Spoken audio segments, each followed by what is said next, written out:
Iran आणि America एकमेकावरती प्रतिहल्ले करत आहे.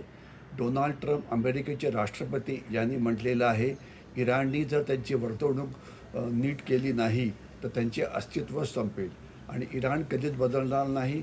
आम्हीसुद्धा संयम बाळगू शकत नाही आणि मोठ्या प्रमाणामध्ये अमेरिका इराणवरती हल्ले करत आहे आणि त्याच वेळेला इराणसुद्धा अमेरिकेवरती आणि आखाती देशांमध्ये असलेले त्यांचे देश करणारे देश यांच्यावरती हल्ले करत आहे.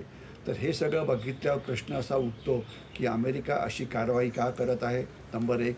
दुसरा प्रश्न असा उठतो की इराण त्याला प्रत्युत्तर का देत आहे.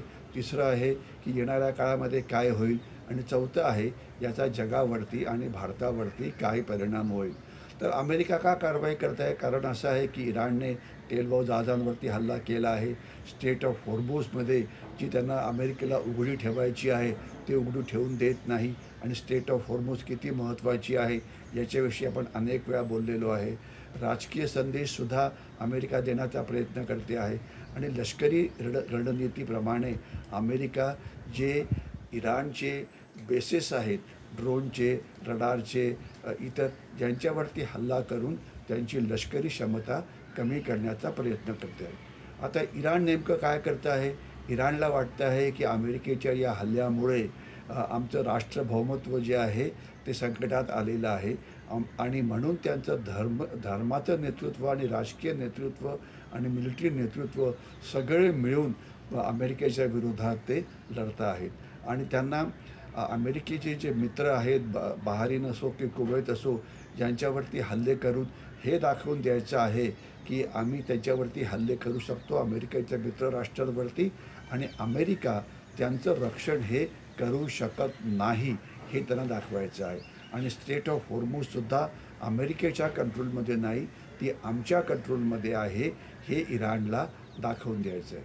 आता पुढचा प्रश्न आहे की मग येणाऱ्या काळामध्ये काय होईल. एक तर असं दिसतं आहे की जोपर्यंत या दोन्ही राष्ट्रांकडे शस्त्र आहेत, मिसाईल्स आहेत, ड्रोन्स आहेत, तोपर्यंत जो संकट आहे अजून जास्त तीव्र होऊ शकतं आणि दोन्ही देश एकमेकावरती अजून जास्त हल्ले करू शकतात. तर याच्यामुळे जे तेलाचा पुरवठा आहे त्याच्यावरती सुद्धा परिणाम होऊ शकतो आणि प्रादेशिक युद्धामध्ये इतर देशांवरती सुद्धा त्याचा परिणाम होऊ शकतो. खास तर कुवेट आहे, बहारीन आहे, सौदी अरेबिया आहे, UAE आहे. आणि जगावरती परिणाम काय होणार आहे, तर ते सरळ साफच आहे. ऊर्जा बाजारामध्ये पुन्हा एकदा तेलाच्या किमती वाढायला लागतील. व्यापार मार्ग जे आहेत ते सुरक्षित नाही, त्याच्यामुळे जगाचा जो व्यापार आहे तो विस्कळीत होईल. कारण 20% तेल, 50% गॅस आणि आखाती देशांशी असलेले संबंध याकरता गल्फ ऑफ होर्मुझ किती महत्त्वाची आहे याविषयी आपण वारंवार बोललेलो आहे. आणि भारतावरती काय परिणाम होईल, तर भारतावरती सुद्धा तेल किमतीवरती म्हणजे एक डिसरप्शन येण्याची शक्यता आहे. परंतु भारताने आपले तेलाची ऊर्जा रशियाकडनं घेऊन, व्हेनेझुएलाकडनं घेऊन आपलं तेलाचा साठा चांगला बनवलेला आहे. आपला गॅसचा साठासुद्धा चांगला बनवला आहे. आता आपण मोठ्या प्रमाणामध्ये गॅस हा अमेरिकेकडनं घेतो आहे आणि इतर देशांकडनं घेतो आहे. तर त्याच्यामुळे होर्मुझ जरी पुन्हा एकदा बंद झाली किंवा काही प्रमाणात बंद झाली, तरी पण भारत या स्थितीचा मुकाबला करण्याकरता तयार आहे. परंतु मला वाटतं जास्त महत्त्वाचं असं आहे की आताच इराणचे जे नेते होते त्यांचं लास्ट राईट्स करता त्यांनी भारताला मुख्य पाहुणे म्हणून बोलवलेलं आहे. तर त्यावेळेला तिथे जायचं की नाही आणि अमेरिका आणि इराण या दोघांशी संबंध ठेवून आपलं जे राजकीय आंतरराष्ट्रीय जे बॅलन्स आहे ते कसं सांभाळायचं, हे मोठं भारतासमोर असलेलं आव्हान आहे. तर इराण अमेरिका जो संघर्ष आहे त्याच्यामध्ये ऊर्जा सुरक्षेचा महत्त्वाचा संबंध येतो.